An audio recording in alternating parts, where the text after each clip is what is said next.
Saat ini kami sudah terhubung melalui Zoom bersama dengan Bapak Dimas Pratama, Technical Analyst NH Korindo Sekuritas. Langsung saja kita sapa. Pak Dimas, selamat sore, apa kabar Pak? Halo, kabar baik Mas.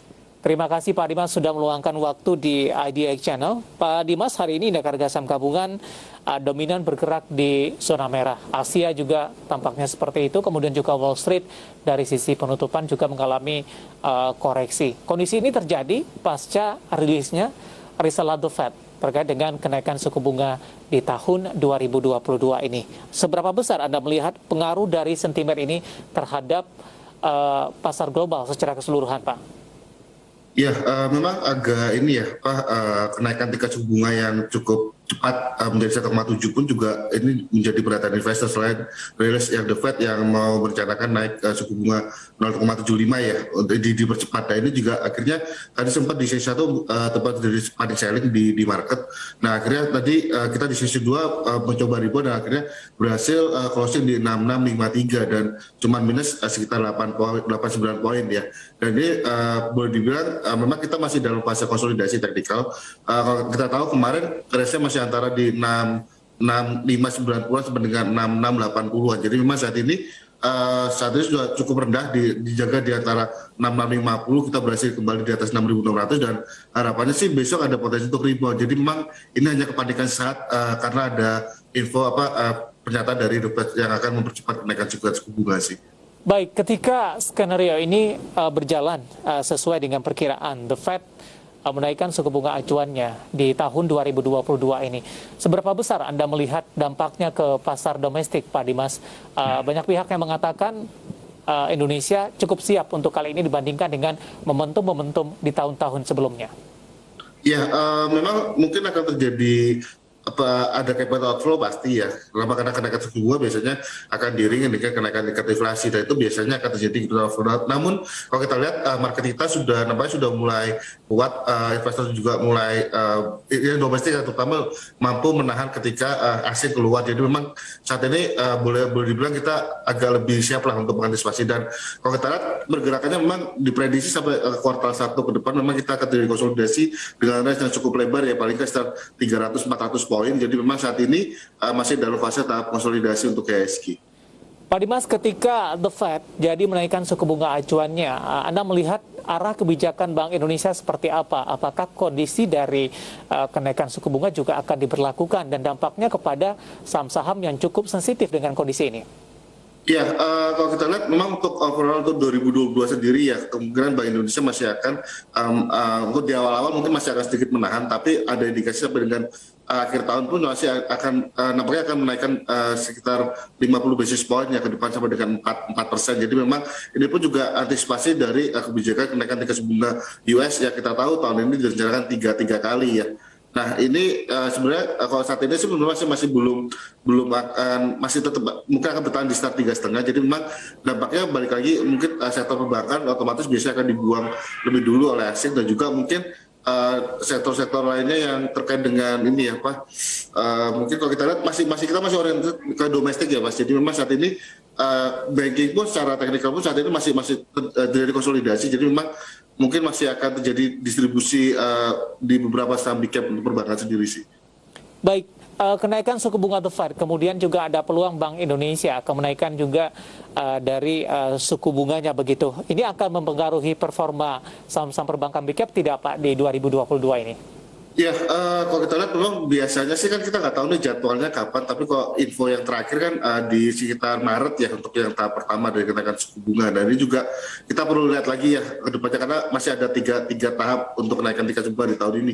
Nah sebenarnya kalau kita lihat pergerakannya memang level kritikalnya memang masih ada di sekitar 6.500 untuk IHSG. Jadi selama level itu ditahan kita masih akan mondar-mandir aja di sekitar 65 sampai dengan 6750 kecuali kita mungkin nanti kalau berhasil beli di atas 6750-an itu baru akan rally ke sekitar 7.000. Namun sifatnya karena kita masih konsolidasi paling nggak sampai dengan kuartal 1 karena kita tahu sudah ada info yang mau dinaikkan di Maret, ini nampaknya mungkin pergerakan indeks masih akan cenderung nggak akan jauh beda dengan saat ini sih Mas.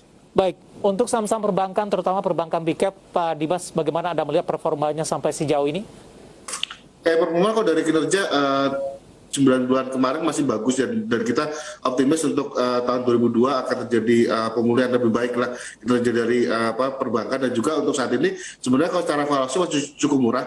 BRI ada sekitar 5.100-an, saat ini masih di posisi di 4.160, terus BBNI pun juga di sekitar 9.000, saat ini pun juga masih di sekitar 6.950. Bank Mandiri secara valuasi pun juga sebenarnya masih cukup murah sekali ya, ada di sekitar 8.000-an, sekarang masih di sekitar 7.000. Jadi memang overall untuk big cap cukup murah, namun sifatnya karena masih tertahan nih di atas. Jadi memang saat ini mungkin ya kita mainkan solusi pendek aja untuk saham-saham big cap tersebut. Oke, masih dalam fase konsolidasi. Dari secara teknikal, Pak Dimas, ini konsolidasi ini akan berlangsung di sepanjang Januari, Pak Dimas?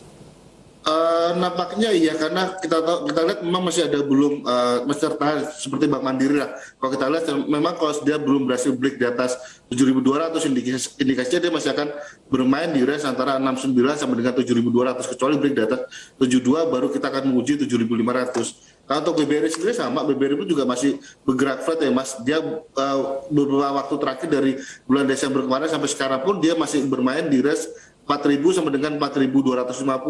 Kecuali dia berhasil break di atas 4.250, ada indikasi dia kembali menguji sekitar 4.450 sampai dengan 4.500. Jadi memang saat ini fasenya mungkin masih akan jadi konsolidasi beberapa waktu depan. Kemungkinan Januari ini juga masih akan flat ya. Baik. Masih dari beberapa perbankan, Pak Dimas, kebetulan di WhatsApp interaktif kami cukup banyak yang menanyakan saham-saham dari perbankan, dari sektor perbankan ini, Pak Dimas. Kita akan ke Bandung terlebih dahulu. Ada Clay yang ada di Bandung. Terima kasih sudah berpartisipasi dan bergabung bersama kami. Menanyakan saham BRIS ini, 1940. Ini BRIS juga gaungnya sudah mulai mereda juga, Pak, pasca dari merger kemarin ini. Untuk BRIS 1940, prospek kedepannya seperti apa untuk bulan depan paling tidak, Pak Dimas? Untuk BRIS sebenarnya udah di area low ya, sudah di area boleh akumulasi. Jadi saat ini memang dia masuk di range akumulasi antara level start 1.800 sampai dengan 17.20, itu range akumulasi. Saat ini kalau saya di 17.45 nggak apa-apa, akumulasi aja. Karena dia masih akan mencoba testing dulu paling nggak ke 18.50. Kalau mau averaging down di sekitar 19.50 saat ini waktu yang tepat, karena nanti kan posisinya nanti ketika harga rebound ke 18.50 mungkin bisa jual di BEP dengan syarat 1/1 untuk average down-nya ya. Oke. Posisinya 19.40, Pak Dimas, masih rekomendasi hold, belum direkomendasikan averaging down? Kalau ada dana lebih mungkin bisa averaging down. Kenapa? Karena posisi 17.50, kalau dengan 19.50 dibagi dua kan tengah-tengahnya kan sekitar 18.50. Nah saat ini ada peluang rebound ke paling tidak dia akan menuju dulu 18.50 baru ke sekitar 1.900. Jadi saat ini kesempatan untuk akumulasi, nanti ketika 18.50 bisa jual dulu, kecuali nanti dia break di atas 1.900 baru bisa pertimbangan untuk masuk kembali. Baik, ada Clay di Bandung untuk BRIS 1940, strategi trading memaksimalkan profit untuk BRIS yang hari ini tertekan di 2,51% dan tutup di level 1.745. Dan lagi-lagi keputusan investasi tetap ada di tangan Anda para investor dan trader pasar modal Indonesia. Masih dari perbankan ini, Pak Dimas, kita ke Malang terlebih dahulu. Ada Bapak Victor yang ada di Malang. Untuk BBTN, Pak, di bawah dari perbankan Big Cap ini sudah ambil posisi di 1.700 untuk BBTN. Prospeknya sampai dengan minggu depan, apakah masih bisa di hold? Analisis Anda untuk BBTN. BBTN nampaknya masih akan terjadi tekanan jual ya Mas. Paling enggak kalau yang sudah punya mungkin bisa perhatikan level di sekitar 16.50 itu untuk level mungkin bisa nambah posisi atau averaging down. Kenapa? Karena BBTN masih akan bermain di range sekitar 16.50 sampai dengan sekitar 1.820-an. Jadi saat ini yang di 1.700 mungkin tahan dulu dikit lagi sekitar 16.50, 16.60 boleh akumulasi beli, baru boleh masuk di level segitu. Baik, BBTN di 1.700 minus di 1,73%, dan pertanyaan tadi untuk BBTN dari Bapak Victor di 1.700 merupakan posisi penutupan perdagangan di sesi kedua hari ini. Masih dari perbankan ini, tapi kita akan beralih sedikit ke perbankan digital, Pak Dimas. Bagaimana Anda melihat performa dari perbankan digital sampai sejauh ini? Secara fundamental ini tampaknya belum cukup mumpuni, tapi dari sisi harga ini telah mengalami penguatan yang sangat signifikan di sepanjang 2021 lalu. Memang kalau kita lihat fokus untuk bank digital, kita fokus ke 3 saham dulu aja ya Mas, seperti Bank Arto, terus juga di BBIB dan juga di Bank Alu. Nah, itu juga nampaknya masih akan terjadi atraktif di saham-saham tersebut. Kalau kita lihat dari Arto sendiri ya, Arto memang kalau dari nasabah kita kita info begitu dia break di atas 17.000, ada indikasi dia arahnya ke sekitar 19.050.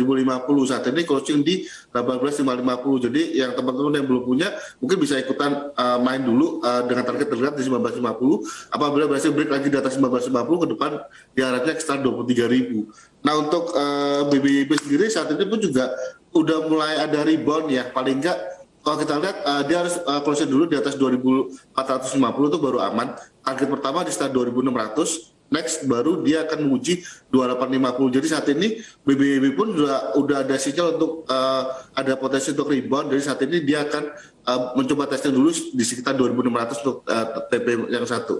Nah, untuk yang selanjutnya dari BBHI, BBHI sendiri kalau kita lihat memang ada potensi kenaikan lanjutan ya. Kemarin sempat sore hari ini pun juga tadi naiknya di 10.050, memang targetnya di sekitar 11.100-an. Jadi saat ini kesempatan untuk akumulasi beli selama di under 10.000 itu bisa dimanfaatkan untuk nambah posisi yang sudah punya, atau yang belum punya bisa hold targetnya terdekat di 11.000. Jadi memang kita lihat untuk bank digital kita yang sudah punya ekosistem dulu ya, itu yang lebih menarik. Artinya sudah jelas ini peruntukannya dan posisi dan kedudukannya di mana begitu Pak Dimas?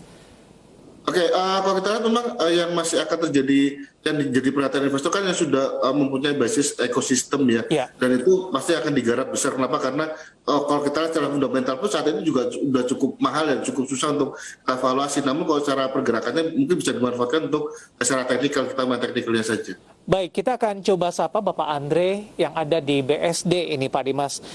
Mau tanya untuk Arto, tadi pun juga sempat Anda singgung. Tapi ini baru ingin masuk Pak, entry di level berapa ini untuk Arto? Untuk Arto sebenarnya kalau kita lihat hari ini pun juga sudah terjadi break lagi ya, udah rally ya tadi. Closing di 18.550 menguat 4,4%. Nah, kalaupun terjadi koreksi, sebenarnya Bapak bisa manfaatkan. Mungkin kalau kita lihat ini antara kalau kita tarik garis mungkin di sekitar mungkin bisa sekitar 18.200 sampai dengan 18.000. Itu the best entry point-nya. Itu pun kalau dikasih. Kalau tidak dikasih, kalau misalnya dia langsung closing hajar kanan di atas 18.600, itu Bapak mungkin bisa pertimbangkan hajar kanan langsung. Kenapa? Karena kemungkinan dia akan langsung rally lagi ke paling nggak targetnya di sekitar 19.050 dulu untuk Bang Arto. Arto ini sudah menembus ke level tertingginya atau belum Pak? Sebentar. Untuk Arto belum. Arto level tertingginya masih di 19.050. Itu terjadi di 30 Juli 2021. Masih ada peluang untuk menyentuh ke level tersebut dengan posisi saat ini. Range-nya tidak terlalu lebar Pak Dimas.